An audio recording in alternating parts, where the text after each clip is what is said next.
In the world of combat sports, some rivalries are manufactured for hype, while others are born from genuine raw emotion. The story of Ilya Topuria and Paddy Pimblett belongs to the second category. This isn't just a potential fight, it's an appointment with destiny that has been years in the making.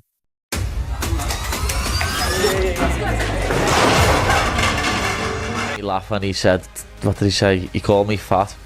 That's like, lad, you can't make your weight division anymore that you are champion of, and you're trying to call me fat.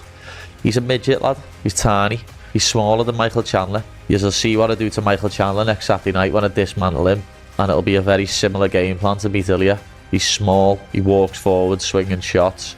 I'll kick him up and down the octagon, and I'll either knock him out or submit him. When you start to joke about that kind of things, just make sure that we don't find each other anywhere, because I'm gonna take your head off. You know what I mean? He wants to build his hype laughing on people, and that's not the way I'm looking to build a hype. Yeah, I'd love to fight the Chorizo lad, know what I mean? I've been saying it for years, I'd love to fight him, and now that he's moved up to 55, it's a real possibility.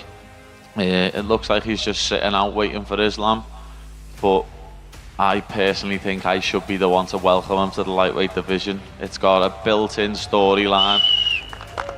You wouldn't need. Good answer, mate. Yeah, you wouldn't. Good answer, you wouldn't need a title on that pay-per-view. Me versus him could just headline the pay-per-view. Know what I mean? You wouldn't need any other fight to sell itself. I would put Justin Gaethje against Paddy Pimblett, me against Islam. Once I pass him, I get the title, and you put me against Paddy, because I think that he's gonna. You think Paddy's gonna beat Justin Gaethje? Easy. Wow, really easy? Yeah, easy. Really easy? Yeah. Wow, that's a crazy thing to say, because Justin Gaethje's an animal. Yeah, but he doesn't know how to grapple. What excites me more is the fight with Paddy. Really? Yeah, that fight excites me even more. And if they could put that fight in Spain, in the Bernabeu Stadium. What do you personally think about this rivalry? Leave your opinion in the comments below. Don't forget to subscribe to the channel so you won't miss the new videos, and of course, hit the like button if you enjoyed this one. See you soon. It's a conflict rooted in a single, deeply offensive comment that has spiraled into physical altercations, public threats, and a grudge that only a locked cage can resolve. Today, we are going to connect all the dots. We will explore how every event, from a single tweet to a hotel brawl, and from separate career paths to a champion's declaration, has pushed these two men closer to an unavoidable collision. By the end of this video, you will understand that this fight is not a matter of if, but when. Our story begins not in the octagon but on the internet. Paddy Pimblett, a master of self-promotion, was using his sharp tongue and controversial style to build his brand. During a heated online exchange with one of Ilya Topuria's Georgian training partners, Paddy typed out a sentence that would ignite a fire that still burns today. He wrote, and I quote, "Now I understand why Russia destroyed Georgia, because you are dumps." For Paddy, this may have been just another provocative line in a sea of online trash talk. But for Ilya Topuria, a man who carries the pride of his Georgian heritage on his shoulders, it was something far more sinister. It was a joke about a real war, a conflict that brought immense suffering to his people. Here is how Ilya himself described his reaction. "I was living in Georgia in 2008 when that war happened. It was a very difficult time for me, for my family, for my country. A lot of innocent people, kids, were dying in that war, and to see someone joking about that, it makes my blood boil." This was the point of no return. For Topuria, this was no longer about sport, it was about honor. He felt that Paddy had disrespected his entire nation, and from that moment, a simple fight was transformed into a mission for personal justice. The first seed of their inevitable clash was planted. The first physical proof of this collision came in March 2022 in a hotel in London. Both men were on the same fight card, and their paths were bound to cross. The tension was thick enough to cut with a knife. What followed was a messy, chaotic brawl that was captured on video and immediately went viral.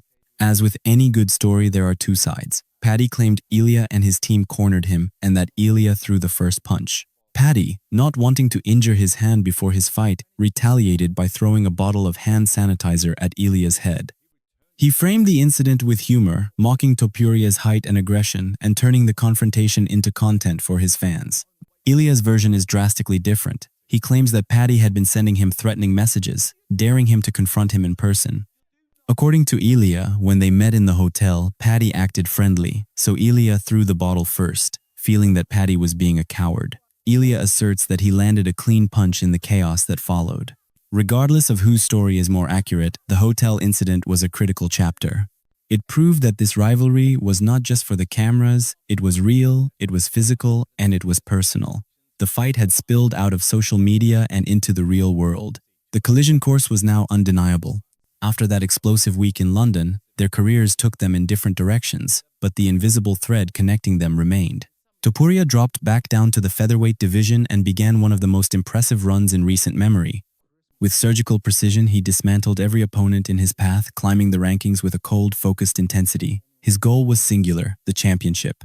Meanwhile, Paddy Pimblett's star continued to rise at lightweight. His focus was on building his brand, entertaining the masses, and becoming one of the UFC's biggest attractions. He won his fights, but his path was more chaotic, often involving controversial decisions and non-stop drama outside the cage.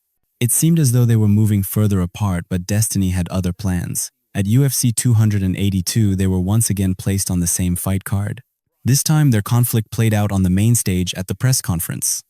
The verbal sparring was intense, with Paddy accusing Ilya of being obsessed and Ilya threatening to assault Paddy right then and there.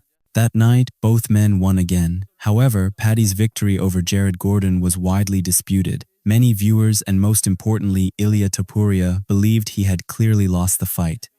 This led Ilya to make a bold claim. He suggested that the UFC was actively protecting Paddy from him. Whether it was a strategic move to build two separate stars or genuine protection, the result was the same. The destined fight was delayed once more. The final act of this story began when Ilya Topuria achieved his goal. He became the UFC featherweight champion. Now, with the power and leverage of a champion, he could dictate his future. And the first thing he did was announce his move up to the 155-pound lightweight division, Paddy Pimblett's division. The paths that had diverged were now converging for the final showdown. The conversation immediately reignited. Paddy welcomed the challenge, stating that he should be the one to welcome Ilya to the division and that their fight would be big enough to headline a pay-per-view on its own. Ilya, in turn, made a stunning admission. He said that the fight against Paddy Pimblett excites him more than even championship fights. For him, this isn't about a belt or a ranking. It is about finally getting his hands on the man who disrespected his country. He said, "When you start to joke about that kind of thing, just make sure that we don't find each other anywhere because I'm going to take your head off." The stage is now set. The champion has moved into the stars' territory. The grudge that started online and exploded in a hotel is ready for its final chapter inside the UFC octagon.